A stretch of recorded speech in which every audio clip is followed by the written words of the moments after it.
านกำลังรับฟังสถานีวิทยุกระจายเสียงแห่งประเทศไทยจังหวัดลำพูน FM 95 เมกะเฮิรตซ์ขอนำทุกท่านเข้าสู่รายการคุยเฟื่องเรื่องเกษตรลำพูน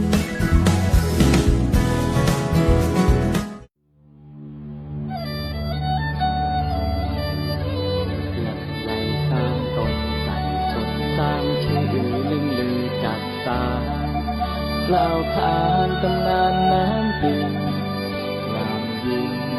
ประเพณีมากมีน้ำใจหรือไกลเด่นปลาทับทิมคำขวัญที่สมค่ายิ่งตำบลน้ำดิบคือถิ่นบ้านเรา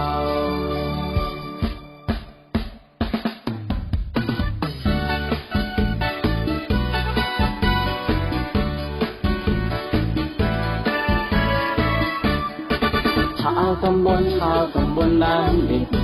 เป็นสายทานรักเป็นศูนย์รวมใจ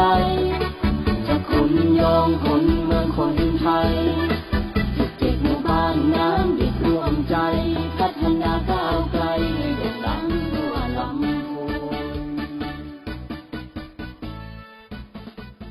พูนลำไยสร้างตนไก่ชนสร้างชื่อเรื่องลือจักสารกล่าวขานตำนานน้ำปิงงามยิ่งประเพณีมากมีน้ำใจลือไกลแดนป่าทับทิมสวัสดีครับท่านผู้ฟังทุกท่านครับยินดีต้อนรับเข้าสู่รายการคุยเฟื่องเรื่องเกษตรลำพูน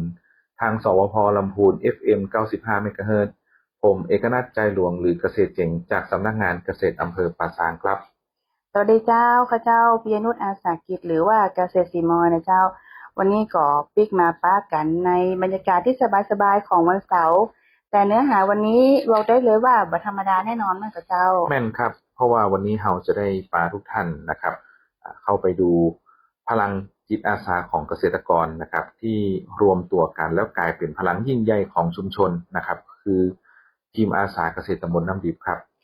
หลายคนหลายท่านนะเจ้าอาจจะเคยได้ยินคำว่าอาสาเกษตรเนาะแต่ก็ยังไม่เข้าใจว่าเปิ้นมีบทบาทหน้าที่อย่างพ้องนะเจ้าวันนี้เราก็จะมาเล่าให้เห็นภาพกันชัดๆตั้งแต่จุดเริ่มต้นบทบาทไปจนถึงผลลัพธ์ที่เกิดขึ้นจริงในพื้นที่นะเจ้า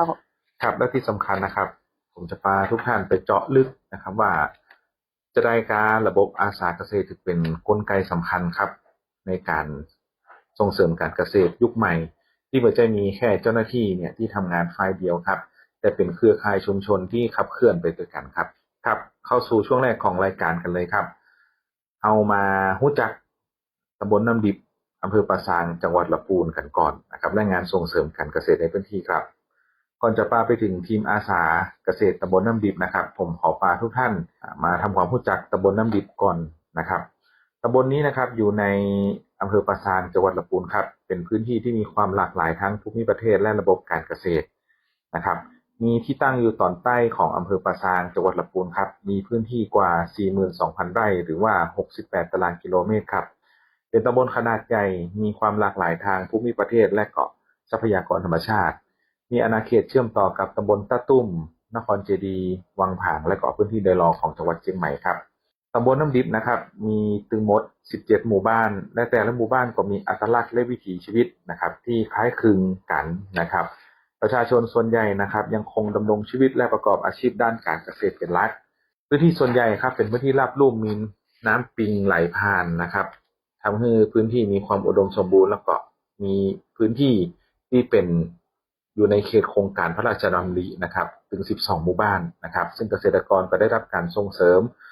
ทางด้านองค์ความรู้และก็แนวทางการพัฒนาตามแนวพระราชดำริครับแหล่งน้ำทางการเกษตรนะครับก็มีน้ำปิงนะครับมีฝ่ายหนองสลีมีบ่อบาดาลทั้งน้ำตื้นและน้ำลึกนะครับอยู่ทั่วพื้นที่นะครับมีสระน้ำและอ่างเก็บน้ำขนาดเล็กแล้วก็อ่างเก็บน้ำขนาดใหญ่นะครับที่ช่วยสนับสนุนการทำการเกษตรซึ่งทำให้เกษตรกรนะครับมีน้ำที่เพียงพอในช่วงฤดูแล้งครับมีครัวเรือนเกษตรกรนะครับมากกว่า 2,000 กว่าครัวเรือนนะครับพืชเศรษฐกิจสำคัญได้แก่ข้าวนาปีลำไยมะม่วงนะครับแล้วก็การเลี้ยงสัตว์ก็ถือว่าเป็นที่นิยมของเกษตรกรในพื้นที่นะครับแล้วก็ในพื้นที่นี้ก็จะมีการปลูกข้าวนะครับที่สำคัญก็คือ ข้าวสันปะตอง1ข้าวกข6เป็นหลักนะครับหลักๆก็จะเป็นเพื่อบริโภคในครัวเรือนนะครับแล้วก็มีการจัดจำหน่ายผ่านโรงสีในพื้นที่นะครับเกษตรกรนะครับมีการประยุกต์ใช้ปุ๋ยหมักปุ๋ยคอกนะครับแล้วก็ปุ๋ยชีวภาพเป็นจำนวนนักนะครับแล้วก็ในพื้นที่นะครับก็มีลำไยมีการปลูกลำไยในทุกหมู่บ้านนะครับเพราะว่าจะเป็นพันธุ์อีดอพันธุ์ชมพูพันธุ์แห้วพันธุ์เบี้ยวเขียวนะครับหรือว่าพันธุ์บ้านฮง60หรือว่าดอหลวงนะครับก็กระจายอยู่ทั่วพื้นที่นะครับผลผลิตส่วนใหญ่นะครับก็ปลูกเพื่อจำหน่ายเนาะแล้วก็ต้องดูแลต้นและบำรุงดินอย่างต่อเนื่องนะครับเกษตรกรก็ให้ความสำคัญนะครับทางด้านการตรวจวิเคราะห์ดินมีแนวโน้มการใช้ปุ๋ยหมักและก็ปุ๋ยอินทรีย์เพิ่มมากขึ้นนะครับเพื่อรักษาความอุดมสมบูรณ์ของดินและก็ลดต้นทุนทางการผลิตครับตำบลน้ำดิบนะครับเป็นพื้นที่ทางเกษตรกรรมนะครับสำคัญของอำเภอปราสาทมีพื้นที่กว้างมีแหล่งน้ำมีทรัพยากรธรรมชาติที่หลากหลายนะครับมีครัวเรือนเกษตรกรกว่า 2,000 กว่าครัวเรือนเนาะนะครับก็ถือว่าเป็นตำบลที่ทำการเกษตรนะครับแล้วก็แถมอย่างหนึ่งก็ยังมีการเลี้ยงสัตว์นะครับโดยเฉพาะไก่จนเราปะก๋อยนะครับซึ่งเป็นไก่จนที่เรื่องชื่อลือชาในวงการนะครับมีเกษตรกรที่เพาะเลี้ยงนะครับสร้างรายได้ให้กับเกษตรกรในพื้นที่นะครับถือว่าเป็นอัญมณีที่มีชีวิตครับเจ้าถ้าอู้ถึงเรื่องลำไยในพื้นที่นี้ก็ถือว่าเป็นพระเอกเลยแม่นกับเจ้าแม่นครับก็ลำไยถือว่าเป็นพืชเศรษฐกิจหลักของตำบลน้ำดิบเลยเนาะนะครับและแถมเรื่องนึงเนี่ยมีการที่พัฒนาสวนลำไยนะครับตามโครงการนะครับที่ทางรัฐบาลร่วมกับกระทรวงเกษตรนะครับกรมส่งเสริมการเกษตรที่ผลักดันให้เกษตรกรเนี่ยได้มีการตัดแต่งช่อผลตัดแต่งทรงพุ่มนะครับและที่สำคัญทางสำนักงานเกษตรอำเภอปราสาทเฮาก็ได้ผลักดันนะครับได้ส่งเสริมให้เกษตรกรเนี่ยเข้าสู่ระบบการรับรองมาตรฐาน GAP มากขึ้นนะครับเพื่อทำให้ผลผลิตมีคุณภาพและก็สามารถแข่งขันในตลาดได้ดีขึ้นครับเจ้านอกจากการผลิตแล้วเนาะเรื่องที่สำคัญแห่งเรื่องนึงก็คือการขึ้นทะเบียนเกษตรกรแม่นกับเจ้าครับการขึ้นทะเบียนเกษตรเนี่ยก็ถือว่าเป็นฐานข้อมูลที่สำคัญมากนะครับซึ่งอย่างที่ว่านะครับครัวเรือนเกษตรกรของตำบลน้ำดิบเนี่ยมีกว่า 2,000 ครัวเรือนเนาะนะครับการดูแลการขึ้นทะเบียนเนี่ยก็ถ้าอาศัยทางเจ้าหน้าที่อย่างเดียวนี่นะครับก็ถือว่าค่อนข้างที่เป็นงานที่ใหญ่อยู่หนักอยู่นะครับก็จึงมีโครงการนะครับในการจัดสร้างทีมอาสาเกษตรตำบลน้ำดิบนะครับซึ่งได้เชิญชวนเนาะนะครับเกษตรกรที่มีอาสามีจิตอาสานะครับว่าจะเป็นทั้งผู้นำชุมชนหรือว่าเกษตรกรที่มีใจนะครับในการที่จะมาช่วยจุดนี้เป็นเบื้องต้นนะครับเพราะว่าการขึ้นทะเบียนเกษตรกรเนี่ยมันเป็นสิ่งที่สำคัญเนาะไม่ว่าจะเป็นเรื่องของการช่วยเหลือทั้งภาครัฐนะครับไม่ว่าจะเป็นทั้งภัยแล้งน้ำท่วมนะครับก็ถือว่าเป็นฐานข้อมูลหลักนะครับซึ่งเกษตรกรเนี่ยคันว่าจะมาขึ้นทะเบียนหรือว่าเดินทางจากตำบลน้ำดิบเนาะมันก็ค่อนข้างที่จะไกลกว่า20 กิโลนะครับก็จะมาถึงที่ว่าการอำเภอนะครับหรือว่าสำนักงานเกษตรอำเภอปราสาทนะครับมันก็ค่อนข้างที่จะไกลอยู่นะครับเลยมีทีมนะครับที่มาจากเกษตรกรเนี่ยในการสนับสนุนครับนอกจากนี้นะเจ้าเขาก็ยังมีกลุ่มเกษตรกรแห่งหลายกลุ่มเนาะอย่างเช่นกลุ่มแปลงใหญ่ลำไยกลุ่มวิสาหกิจชุมชนกลุ่มแม่บ้านเกษตรกรแล้วก็กลุ่มอาสาเกษตรเนาะที่ช่วยกันขับเคลื่อนงานในระดับพื้นที่นะเจ้าแม่นครับและคำถามสำคัญนะครับก็คืออาสาเกษตรตำบลน้ำดิบเนี่ยมันเกิดขึ้นมาได้ยังไงนะครับเดี๋ยวช่วงหน้านะครับผมจะพาทุกท่านไปเจาะลึกให้เห็นภาพชัดๆกันครับ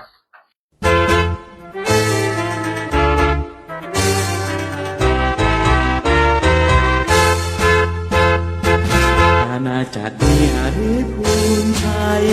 รุ่งเรืองวิไลดุจเมืองสวรรค์เจดีย์เขียนถูกงามซึ้งสลอซอซึ่งนามพันเพียงเทพฝากฝันพวงใจแม่พวงไทยและดูพริสายร่างกายสุรมิงไหล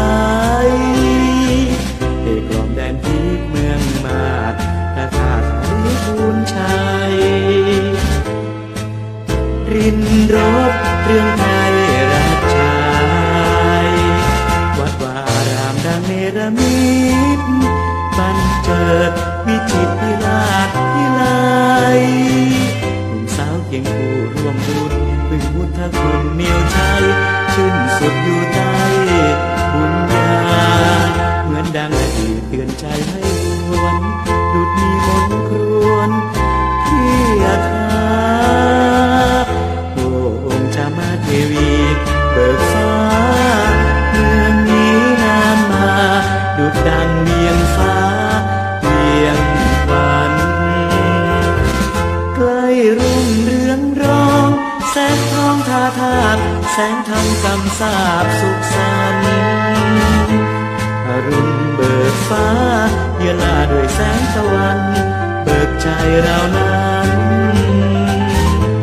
เบิกฟ้าหาริภูมิชัย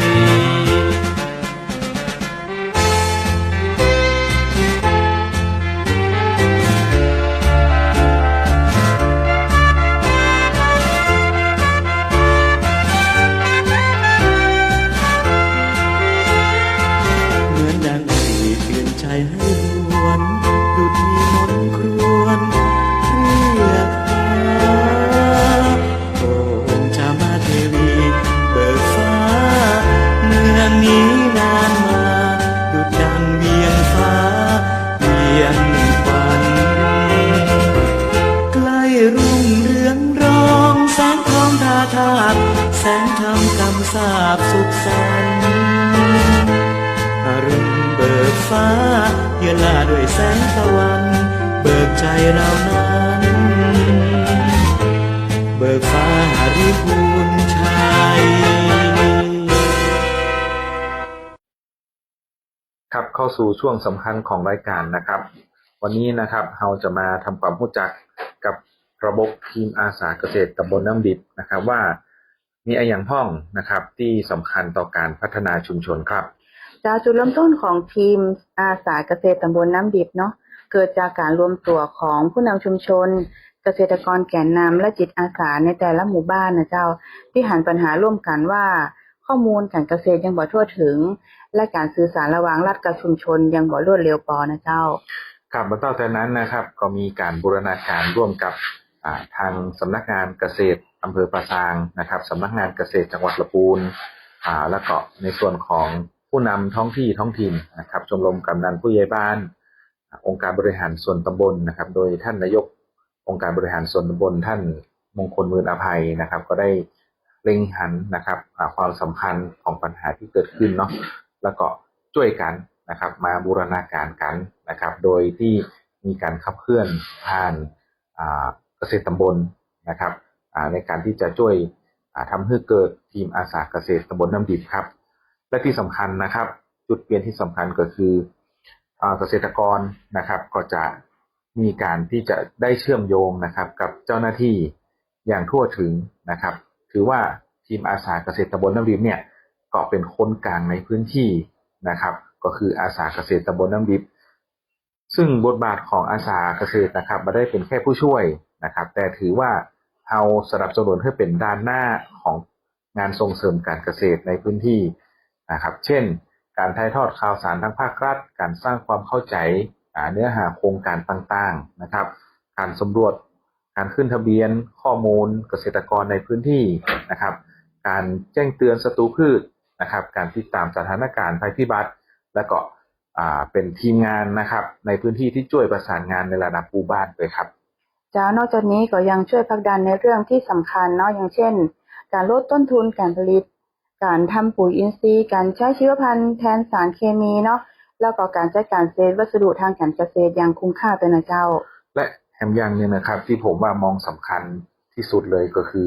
ความไว้วางใจคนบ้านเดียวกันเนาะนะครับแล้วก็ถือว่าอาสาเกษตรก็คือกม.กรรมการหมู่บ้านคนหนึ่งนะครับผู้ประสานงานคนหนึ่งทางด้านการเกษตรนะครับ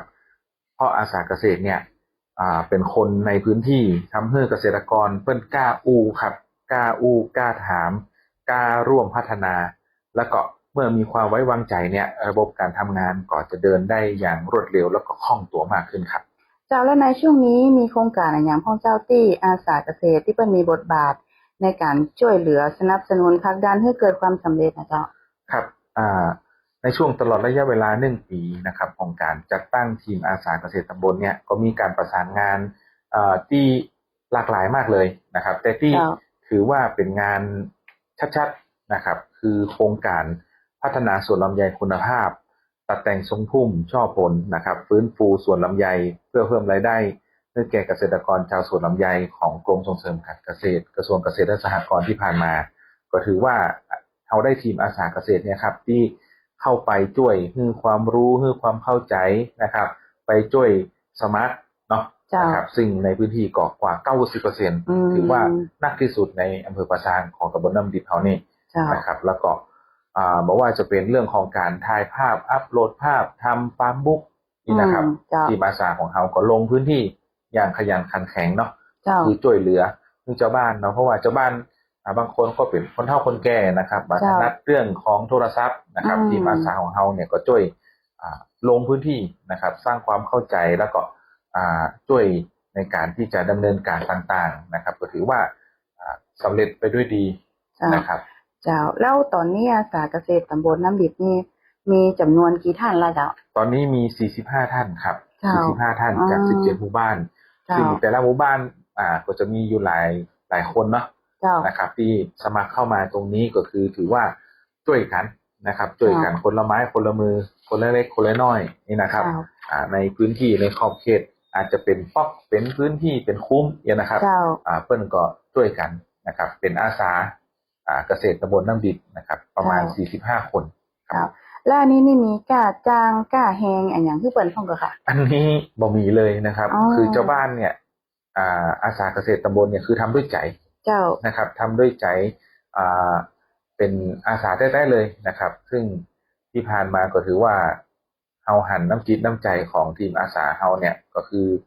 เป็นผู้เสียสละอย่างยิ่งเลยนะครับในการที่ดำเนินโครงการต่างๆเนาะเพราะว่าจะเป็นก้าโทรศัพท์นะครับก้าอินเทอร์เน็ตนะครับก้าน้ำมูกน้ำมันในพื้นที่ที่ส่งเจ้าหน้าที่ไปซูมตรวจก็ดีไปถ่ายภาพก็ดีนะครับทีมอาสาเฮาเนี่ยทำงานด้วยใจนะครับแล้วก็เสียสละกำลังกายนะครับกำลังทรัพย์เนาะนะครับบางส่วนก็คือเพื่อช่วยกันผลักดันให้งานของทางด้านการส่งเสริมการเกษตรในพื้นที่เนี่ยสำเร็จรุ่ล่วงไปด้วยดีนะครับเจ้าที่ฟังมาเนาะการทำงานของอาสาเกษตรตำบลน้ำดิบเนี่ยเป็นแบบบูรณาการเนาะมีตึงทั้งของสำนักงานเกษตรอำเภอองค์การบริหารส่วนตำบลเนาะผู้นำชุมชนโรงเรียนวัดแล้วก็ภาคประชาชนก็เข้ามามีส่วนร่วมเหมือนกันนะครับครับทั้งนี้ในส่วนของอาสาเกษตรนะครับที่บูรณาการร่วมกับทางสำนักงานเกษตรอำเภอปะซางของเฮานะครับสำนักงานเกษตรจังหวัดโดยนะครับก็คือบอกว่าจะเป็นในเรื่องของการอบรมก็ดีการเพิ่มพูนองค์ความรู้ก็ดีเนี่ยเราก็มีมาโดยตลอดนะครับไม่ว่าจะเป็นการอบรมต่างๆเนี่ยเราก็ได้แนะนำในส่วนของอาสาเกษตรสร้างความเข้าใจเรื่องของการทำเทคโนโลยีนะครับการอัปโหลดรูปผ่านฟาร์มบุ๊กการขึ้นทะเบียนนี้นะครับทางสำนักงานเกษตรอำเภอสำนักงานเกษตรจังหวัดนะครับโดยท่านเกษตรจังหวัดก็ช่วยในเรื่องของการที่จะมาแนะนำนะครับแล้วก็ให้เพิ่นได้มีความรู้ต่างๆนะครับในการที่จะได้ไปส่งเสริมให้กับเกษตรกรในพื้นที่เนาะซึ่งผลลัพธ์ที่เกิดขึ้นเนี่ยชุมชนก็มีข้อมูลที่แม่นยำมากขึ้นนะครับช่วยเหลือได้รวดเร็วมากขึ้นนะครับแล้วก็สิ่งที่สำคัญเนี่ยเกษตรกรเริ่มช่วยเหลือกันเองได้มากขึ้นตัวนะครับซึ่งมาใจอาจจะต้องรอทางเจ้าหน้าที่ไปอย่างเดียวเนาะเพราะว่า1คนถึงตำบลนี่ก็เอาก็มันค่อนข้างที่จะกว้างเนาะแล้วก็เกษตรกรมันก็มากล้าอู้ตัวนะครับมากล้าแจ้งปัญหานะครับก็กลัวว่ามันอาจจะมาทั่วถึงกล้ามาถึงเปิ้นพ่องกานะครับนี่ก็คือถือว่าอาสาเกษตรเนี่ยเป็นทีมนะครับทีมเกษตรในหมู่บ้านทีมเกษตรในพื้นที่นะครับซึ่งถือว่าก็จะเป็นหนึ่งในความยั่งยืนอย่างหนึ่งนะครับที่ทำให้การดำเนินงานในพื้นที่เนี่ยได้อย่างราบรื่นนะครับแล้วก็ทำให้ชุมชนได้เข้ารับถึงข้อมูลต่างๆทางภาคการเกษตรได้ดีขึ้นนะครับครับก็เดี๋ยวช่วงต่อไปเนาะเราจะได้ไปฟังเสียงนะครับจากตัวแทนทีมอาสาเกษตรตำบลน้ำดิบนะครับได้มาอู้จานะครับในเรื่องของว่าที่ผ่านมาเป็นจะได้พ่องนี่นะครับแล้วก็มีความภาคภูมิใจในการที่เปิ้ลได้เป็นทีมอาสาเกษตรตำบลน้ำดิบที่ผ่านมาจะได้พ่องนะครับเดี๋ยวเราไปพบกันในช่วงที่3ครับเจ้า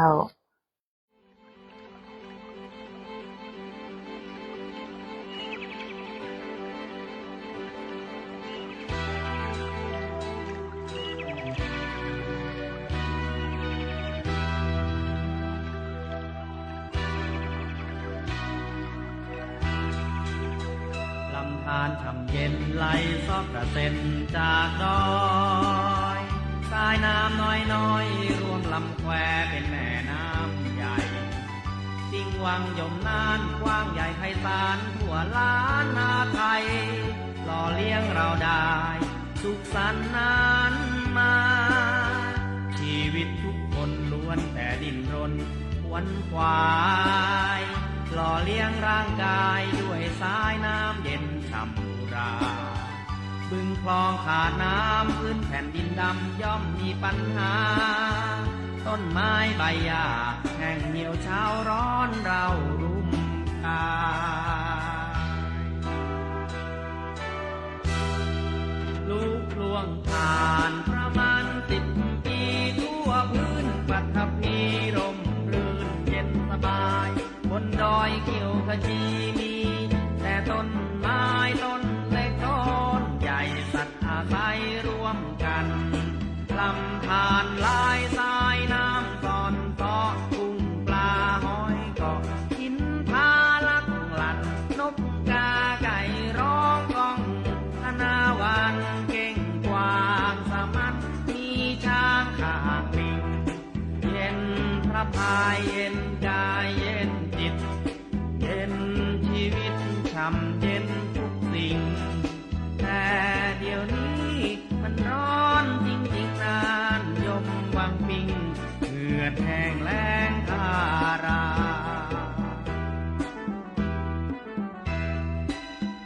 มาร่วมสร้างสรรค์ก่อนที่มัน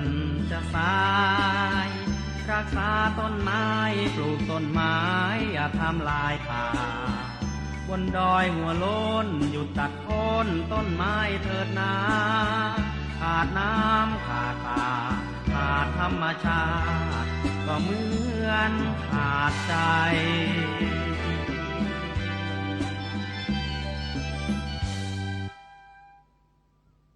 ต้อนรับทุกท่านนะครับเข้าสู่ช่วงที่3ของรายการคุยเฟื่องเรื่องเกษตรลำพูนวันนี้นะครับผมจะได้พาทุกท่านนะครับไปฟังเสียงของตัวแทนทีมอาสาเกษตรตำบลน้ำดิบที่ท่านจะได้มาเล่าถึงการทำงานตลอดระยะเวลาที่ผ่านมาของทีมอาสาเกษตรตำบลน้ำดิบครับขอเรียนเชิญรับฟังได้แล้วครับเจ้าสวัสดีเจ้าชื่อปานิสาชัยมณีนะเจ้าเป็นผู้ช่วยผู้ใหญ่บ้านอยู่หมู่4บ้านปากร้องตำบลน้ำดิบนะเจ้าอันนี้ก็เป็นอาสาเกษตรของตำบลน้ำดิบเนาะในหมู่บ้านนี้ก็มีอาสาเกษตรอยู่3ท่านด้วยกันนะเจ้ามีละอ่อนนะเจ้าน้องๆอสม.อาสาสมัครหมู่บ้านก็มาช่วยอาสาสมัครเกษตรอยู่รวมถึงข้าเจ้ากับ3 คนนะเจ้าก็เป็นผู้ช่วยผู้ใหญ่บ้านของป้าหลวงแทนเนาะรับตำแหน่งมา5 ปีแล้วก็เป็นประธานอสม.ตัวเองนะเจ้าก็ได้ช่วยเกษตรเปิ้นทำงานเกษตรนี่ก็จะมีการลงทะเบียนในฟาร์มบุ๊กแล้วก็ลำไยไร่ละพันนะเจ้าโดยการรับสมัครเนาะการถ่ายรูปเพื่อกับเกษตรกรในหมู่บ้านแล้วก็ร่วมกับเกษตรอำเภอเกษตรตำบลนะเจ้าประชุมเกษตรกรในหมู่บ้านแล้วก็บางทีก็ออกไปช่วยเกษตรทำงานในส่วนของถ้าเพื่อนมีการประชุมในตำบลบ้านเฮาเนาะที่อบต.นี่ก็จะออกไปช่วยเปิ้นนะเจ้าแล้วก็หมู่บ้านอื่นถ้าเกิดว่าเปิ้นต้องการความช่วยเหลือนะเจ้าเปิ้นโทรมาเปิ้นขอเฮาก็ไปช่วยเปิ้นนะเจ้าแล้วก็รู้สึกดีใจเป็นอย่างยิ่งนะเจ้าที่ได้มาทำงานจุดนี้เพราะว่าคนที่จะทำงานจุดนี้ตั้งแต่นี่ต้องมีใจมีจิตอาสาเนาะแล้วก็มีเวลาว่างแล้วก็มีใจฮักที่จะทำงานนี้จริงๆนะเจ้าแล้วก็ส่วนตัวของข้าเจ้านี่ก็คือถ้าว่างนะเจ้าถ้ามีเวลาจริงๆนะเจ้าฮ้องได้ตลอด24 ชั่วโมงนะเจ้าทำงานคือกับเป็นผู้ช่วยนี่ก็ทำงาน24 ชั่วโมงอยู่แล้วนะเจ้าลูกบ้านหรือว่าเจ้าบ้านเพื่อได้รับความเดือดร้อนหลายๆอย่างนะเจ้าก็คือความร่วมมือกับเปิ้นทุกอย่างเลยนะเจ้าแม้กระทั่งงานของสาธารณสุขนะเจ้าสาธารณสุขนี่การเจ็บเป็นเย็นอุ่นในหมู่บ้านใกล้เคียงหรือว่าในตำบลเฮานะเจ้าถ้าเปิ้นมีนะเจ้าถ้าเฮามีโอกาสก็ร่วมกับเปิ้นทุกครั้งเลยนะเจ้า สวัสดีครับผมรังสรรค์สุรินทร์ครับเป็นอาสาเกษตรตำบลน้ำดิบหมู่6บ้านน้ำดิบน้อยครับแล้วก็เป็นคณะกรรมการแปลงใหญ่ระดับอำเภอปะซางการเป็นอาสาเกษตรที่ผ่านมานะครับก็ได้ดำเนินการหลายอย่างดังนี้นะครับช่วยขึ้นทะเบียนและปรับปรุงทะเบียนเกษตรกรพืชต่างๆก็ข้าวกับลำไยนะครับตำบลเฮาผ่านทางฟาร์มบุ๊กช่วยประสานงานรับสมัครลำไยไร่ละพันของชุมชนถ่ายภาพและอัปโหลดภาพให้เกษตรกรในชุมชนนะครับช่วยวางแผนพัฒนาการเกษตรของชุมชนร่วมกับเกษตรตำบลน้ำดิบทั้งในระดับตำบลและอำเภอครับเข้าร่วมกิจกรรมต่างๆของสำนักงานเกษตรอำเภอปะซางทั้งด้านการอบรมหลักสูตรต่างๆพัฒนาการส่งเสริมแปลงใหญ่โดยเฉพาะกลุ่มแปลงใหญ่มะม่วงตำบลน้ำดิบอันนี้ได้รับรางวัลระดับเขตนะครับภาคเหนือตอนบนนำความรู้ที่เข้าอบรมมาถ่ายทอดให้กับเกษตรกรภายในชุมชนส่วน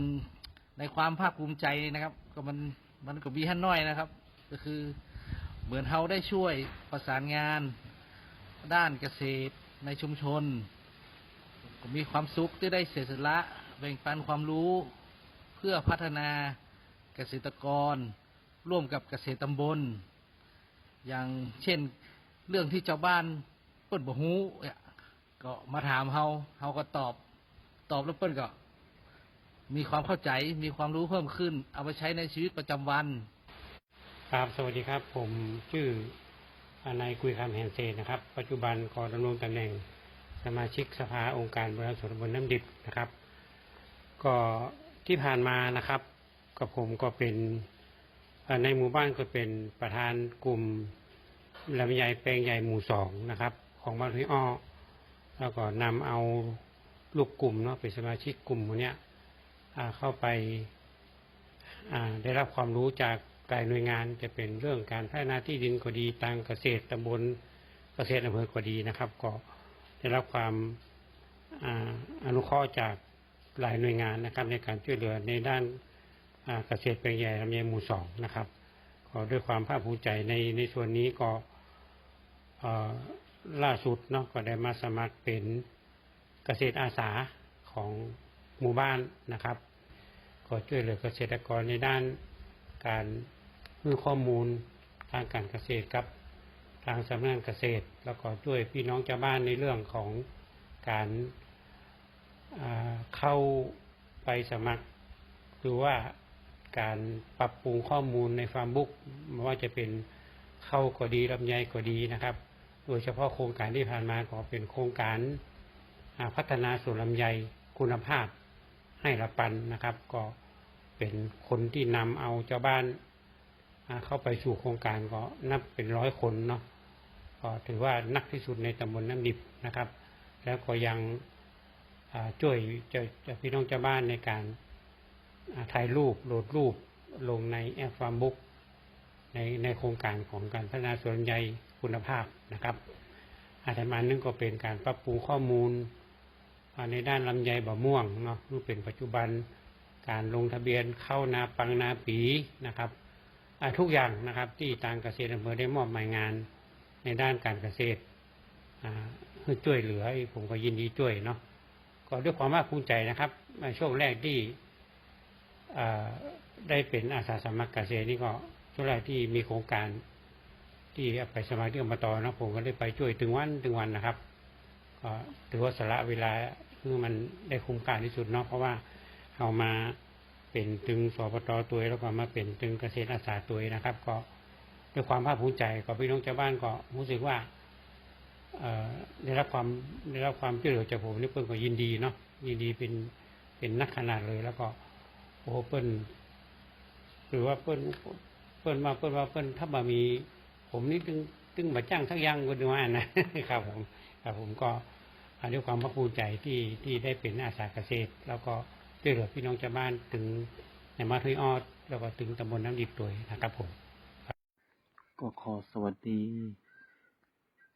ทุกท่านนะครับผมนายมนัสฐาราชเป็นผู้ช่วยผู้ใหญ่บ้านหมู่5บ้านหนองผ้าขาวเป็นเจ้าของโคกหนองนาแปลงในชุมชนเป็นสมาชิกแปลงใหญ่มะม่วงนะครับเป็นกรรมการแปลงใหญ่เป็นทีมอาสาเกษตรตำบลน้ำดิบประสานงานเกี่ยวกับกิจกรรมการเกษตรตำบลน้ำดิบให้ส่งเสริมด้านการ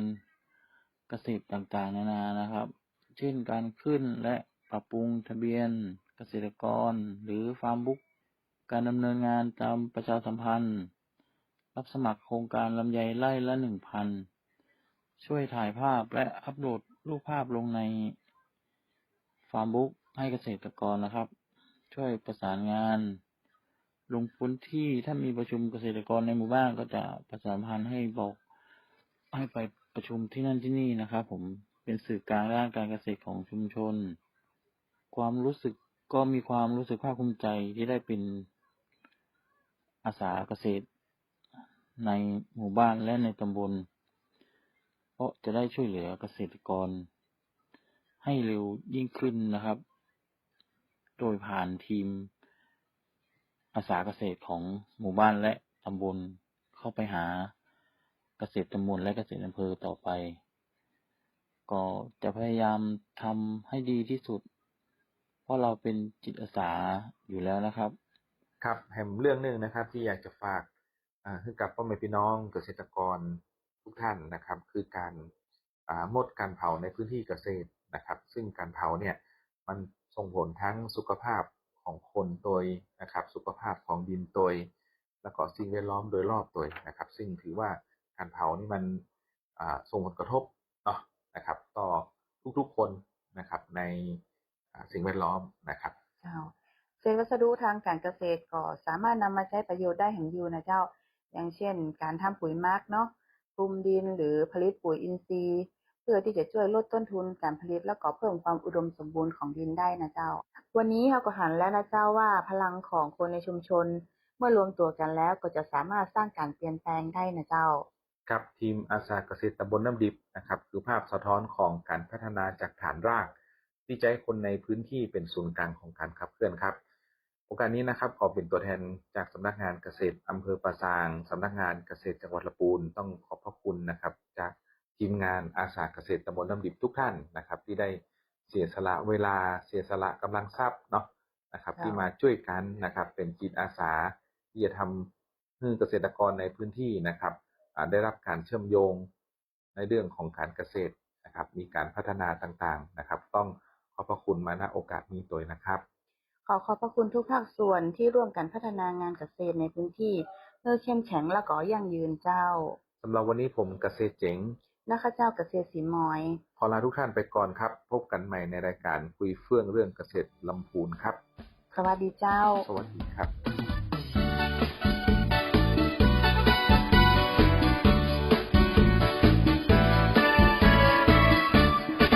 ชาวตำบลน้ำดิบเป็นสายทานรักเป็นศูนย์รวมใจ